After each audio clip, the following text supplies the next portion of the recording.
Welcome back to my show. My name is Nikki Nail, and I serve the amazing people of Carroll and Baltimore County. So today we are talking about doing everything you can to prevent your home from sitting on the market.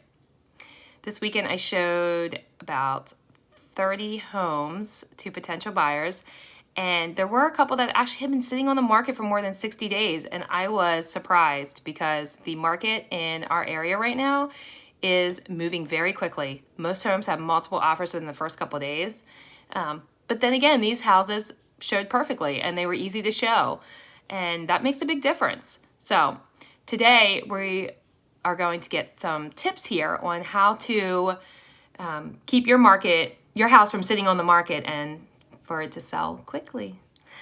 All right, sometimes sellers come to me after they've hired another real estate agent to list their home, but the listing expired because the home sat on the market for too long. And in this case, I'll take a look at it and I can usually spot the reason why it did not sell in about 60 seconds flat. So in this episode, I'm going to tell you the top 5 reasons why a home will sit on the market and how to fix it so it doesn't happen to you. Number 1 is bad photos. When you start interviewing agents to list your home, one of the most important questions that you can ask is, who is your photographer? If the agent can't give you an answer, well, or worse, they tell you that they do their own photos, run. Because of apps like Zillow, Redfin, Trulia, potential homebuyers have been trained to just swipe left. When they see a home with bad photos, they won't even bother coming to look at it in person. They literally swipe left and keep scrolling. Instead, make sure your agent hires a professional photographer and videographer that knows exactly how to capture the best features of your home.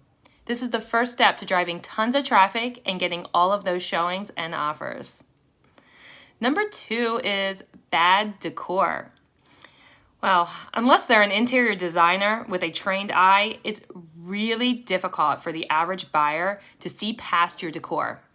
Even if you've chosen your pieces carefully and paid a premium price, it really may not suit the buyer's taste. Well, the problem arises because in order for your buyer to want to buy your home and make an offer, they have to see themselves living in your home first. Well, this is nearly impossible if you can't get past a chair, a rug, or even a tile selection that you've chosen that doesn't match their style.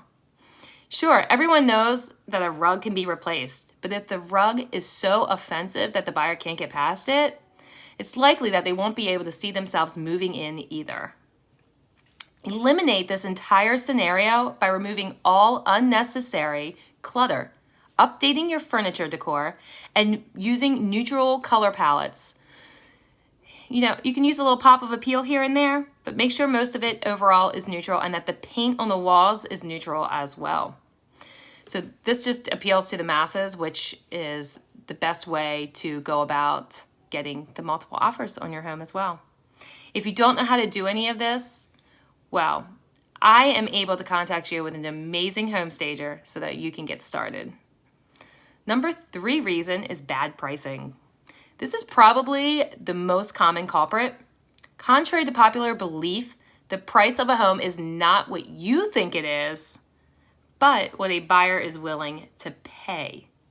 That means that the market is what determines the price of the home, not the seller, not the appraiser, and not the realtor.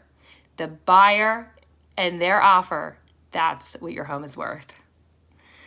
Number 4 is bad vibes. Sometimes there are things that you can't even see that are actually holding back the sale of your home. They could be a funky pet smell or maybe a dark drab interior, or sometimes it's a temperature thing where the house is really hot or really cold and that makes people nervous that the HVAC isn't working properly. Your agent should be collecting feedback from the other agents that show your home and have toured it. This feedback is essential to spotting trends and eradicating issues that are holding back the sale. Number 5 is bad communication.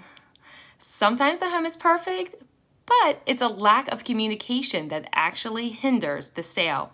It always baffles me when I encounter listing agents who don't answer their phone, text message, or phone call, and they don't return phone calls or allow showings. Well, your agent should be available via text during normal working hours. If you can't get a hold of him or her, how is a potential home buyer supposed to? Let alone the agent who's trying to sell your home. You also have to be flexible. I understand the inconvenience of showing your home and having it clean at a moment's notice. But if you want to get the home sold, well, everyone needs to be flexible. So, the key to selling a home fast, making a great first impression, and